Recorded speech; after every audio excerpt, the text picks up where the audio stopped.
Good afternoon po aking mga viewers, subscriber, followers, lalo na sa aming FB, Alex Joanne Vlog, at sa aming YouTube channel, Alex Joanne Vlog din po yan. Meron naman akong panibagong business tips sa inyo, lalong-lalo na ngayon, bare months na, November pa lang ngayon, pero eto kahit ano namang months, mabenta po ito. Malaki ang tutubuin nyo rito at malaki ang inyong kikitain. Ito ay walang iba kundi ang paper bag. DIY, mag-DIY tayo. So, yung Christmas wrapper ko, hindi pa ako nakapag-prepare, pero meron ako sa bahay. Hahanapin ko kasi may mga tira pa ako last year, pero pag namili ako ngayon magdadagdag na ulit ako ng Christmas wrapper dahil mabenta na po yan. Etong mga wrapper na to, ang tawag dito ay coated wrapper. Ang pinakamabili sa amin ay itong my birthday. At yung any occasion, yung pwede sa binyag, pwede sa anniversary, pwede, meron din pang wedding. Pero ang gagawin ko lang muna itong pang birthday at pang any occasion. Yung pang Christmas, baka next week gagawa na rin tayo. Meron namang nabibilhan sa Divisoria ng mga gawa na, pero mas makakamura ka kung ikaw mismo ang gagawa. Kasi itong coated wrapper na to, binibenta ko to ng 10 pesos isa. So itong character wrapper 15 pesos ko binibenta isa. So, ang 10 pesos na to, ang puhunan nito ay nasa 350. So 10 pesos ko siya binibenta. So, mas lalaki ang tutubuin mo kung gagawa ka ng DIY paper bag. Ito ang gagawin mong handle. Etong isang buong wrapper na to, binibenta ko to, pag hahatiin ko to, ang benta ko niyan is 15 pesos isa. Ibibenta ko siya ng 15 pesos. So, 30 pesos yan, di ba? Ang punan mo lang is 350. So, kung ganito lang, 10 pesos mo siya ibibenta. So, 30 pesos yan, diba? Pag ito buo kong ginawa, 20 pesos yan, diba? So, kaya malaki-malaki ang ating kikitain sa mga paper bag pala. At dito sa amin nga, mabiling-mabili ang aming paper bag. Mas mura kasi ito kumpara sa mga paper bag talaga. Kaya papakita ko sa inyo kung paano ko ito gagawin.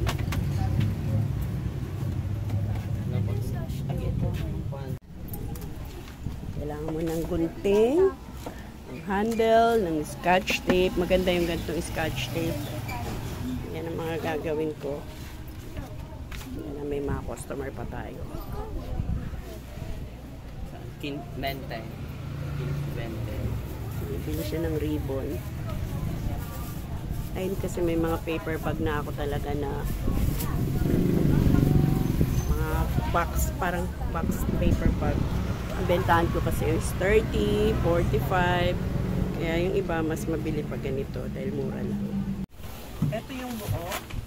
Gagawin ko itong buong paper bag. Itong pinaka-dulo-dulo niya parehas. Lalagyan niya ng scotch tape.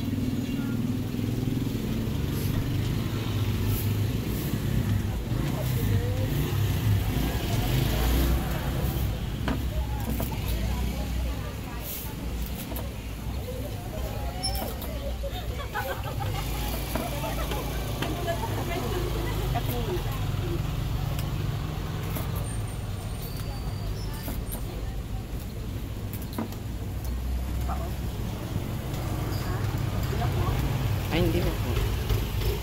May tape na yan. Gagawin mo, pagpiin mo yung mga gilid.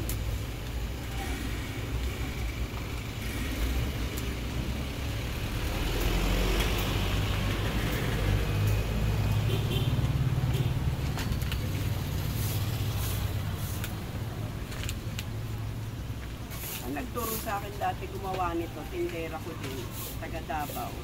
Shout out sa iyo, Melanie, Subico, mga tindera kong taga Davao. Shout out sa inyo.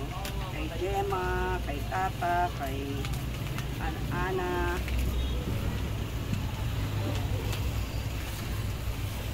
Ayan, may mga sa ilalim naman.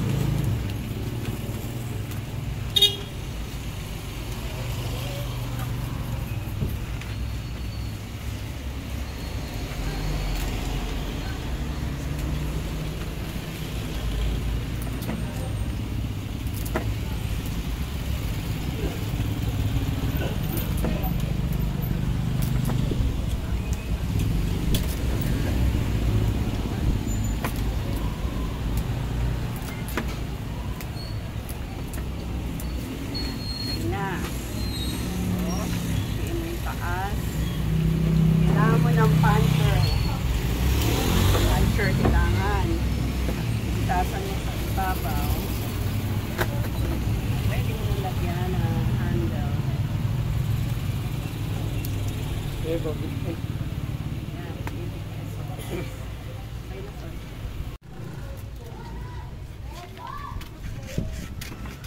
Ay, 10 pesos.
Ganito ate. 40 pesos malaki. Pinakamalaki 60. Dalawang balot. Walang Magkano yung balot? 10. Isang balot. Long short. Short.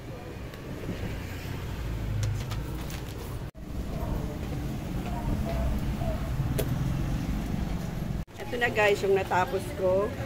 Bali, ang nagamit ko lang na wrapper is 10 piraso. So, 10 piraso na yun, ang puhunan ko lang doon is 35 pesos. Plus, isasama na natin yung puhunan dito sa handle. So, ano to, 2, 4, 6, 7, 21 pieces. Palagay mo na lang. Wala pa kasi itong piso. So, palagay mo na lang na 20 pesos yung handle lahat. Plus, yung scotch tape. Sa scotch tape naman, hindi naman naubos yung isang maliit, mga 5 piso lang yun. So, mag-expenses lang ako dito ng palagay mo. Wala pang 50 pesos. So, palagay mo 50 pesos. So, nagawa ko lahat dito is 7 na malaki. Ibibenta ko to ng 20 pesos isa. So, 140 yan.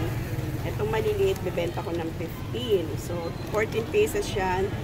210. So, 350 pesos lahat to. Puhunan mo lang is 50 pesos. So, meron pang 300. So, diba? Tubong lugaw.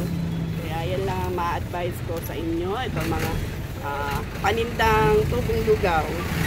Lalo na ngayon, December, ay mabenta po. Pero hindi pa ako nakakagawa ng Christmas paper bag. By this coming week gagawa na ako. Kasi ilalabas ko na yung mga wrapper ko ng Christmas. At bibili pa tayo ng mas maraming wrapper na Christmas. Ang bentahan ko lang sa Christmas wrapper ay 7 pesos na. Dati 5 piso lang. Gagawin ko 7 pesos. Tapos 3.20. Ayan.